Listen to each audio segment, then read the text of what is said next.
তাদের ইস্তেহারের ভিতরে বলেছে, সকলের মত এক হয়েছে যে আমরা কোরআন হাদিস বিরোধী কোনো আইন করব না। অতএব বাংলাদেশের জনগণ, বাংলাদেশের মুসলমান উলামায়ে কেরামের হাতে জিম্মাদারি দিয়েছেন যে কোরআন হাদিসের বিরোধী কোনো আইন যদি কোনো সরকার করে, এই ব্যাপারে আপনারা কথা বলবেন। এই ব্যাপারে আমরা আপনাদের জিম্মাদারি। হযরত আবু দাউদ আলাইহিস সালাতু ওয়াস সালামের ঘটনা আজকে বানর কোথা থেকে হইল, যখন তারা বাঁধ বেঁধে দিল মাছ ধরার জন্য, উলামায়ে কেরাম গেল, বলল ভাই তোমরা মাছ ধরতেছ, চালাক কি চালাক, আজকে তো হলো রবিবার মাছ ধরা নিষেধ নাই, শনিবার মাছ ধরা নিষেধ, শনিবার মাছ ধরি নাই, রবিবার ধরতে এসেছি। উলামায়ে কেরাম বলেন, মুসলমান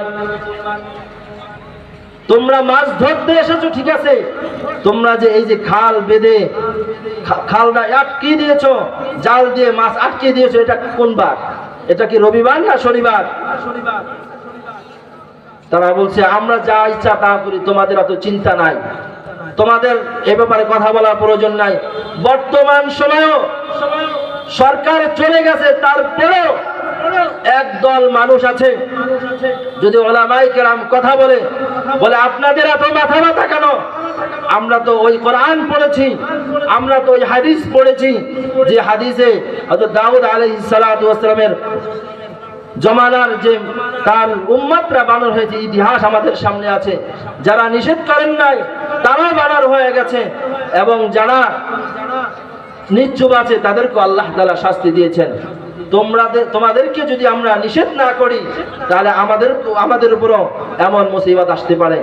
আরেকটা কথা বলতে চাই, মুসলমান বাংলাদেশে 15 বছর উলামায়ে কেরাম সহ বিএনপি সহ বিভিন্ন রাজনৈতিক দলেরা বিভিন্ন আন্দোলন সংগ্রাম করেছেন, অনেকে রাজপথে শহীদ হয়েছেন, কোন আন্দোলনই কিছু করতে পারেন না। বুঝতে হবে, কোন মানুষের সংগ্রামের বিনিময়, কোন মানুষের আন্দোলনের বিনিময়, কোন মানুষের কষ্টের বিনিময়, কোন মানুষের সংগ্রামের বিনিময় বাংলাদেশের দ্বিতীয় স্বাধীনতা ফিরে আসে না। একমাত্র রব্বুল আলামিনের খাস রহমতই বাংলাদেশে দ্বিতীয় স্বাধীনতা ফিরে এসেছে। যদি এটা মুসলমান মনে করেন তাহলে নিয়ামত আদায় করতে হবে, এটা আল্লাহ তাআলার নিয়ামত।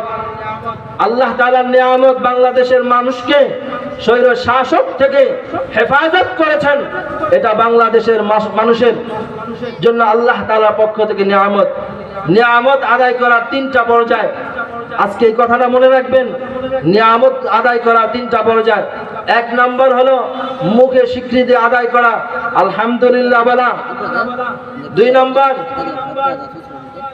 যে নিয়ামতটা আল্লাহ তাআলা আমাকে দিয়েছেন এই নিয়ামতের হেফাজত করা। 3 নম্বর, আল্লাহ তাআলা আমাকে যে নিয়ামত দিয়েছেন এটার সঠিক ব্যবহার করা। আল্লাহ তাআলা আমাদেরকে যে নিয়ামত দিয়েছেন এটার সঠিক ব্যবহার করা। আজকে কথায় কথায় কথা আসে, আজকে সরকার পরিবর্তন হলো কিন্তু মানুষের পরিবর্তন নাই। আজকে এখনো দেখা যায় চাঁদাবাজি চলছে রাস্তাঘাটে বিভিন্ন জায়গায়।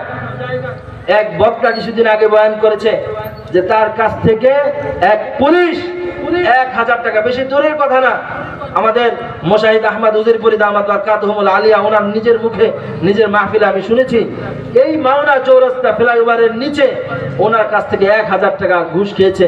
হুজুর কষ্ট বলছে, এত মার খাওয়ার পরও ওদের লজ্জা না। আজকে মুসলমান সতর্ক থাকতে হবে। আমাদের বাংলাদেশে বর্তমান যে উপদেষ্টা রয়েছেন তাদের কাছে আমার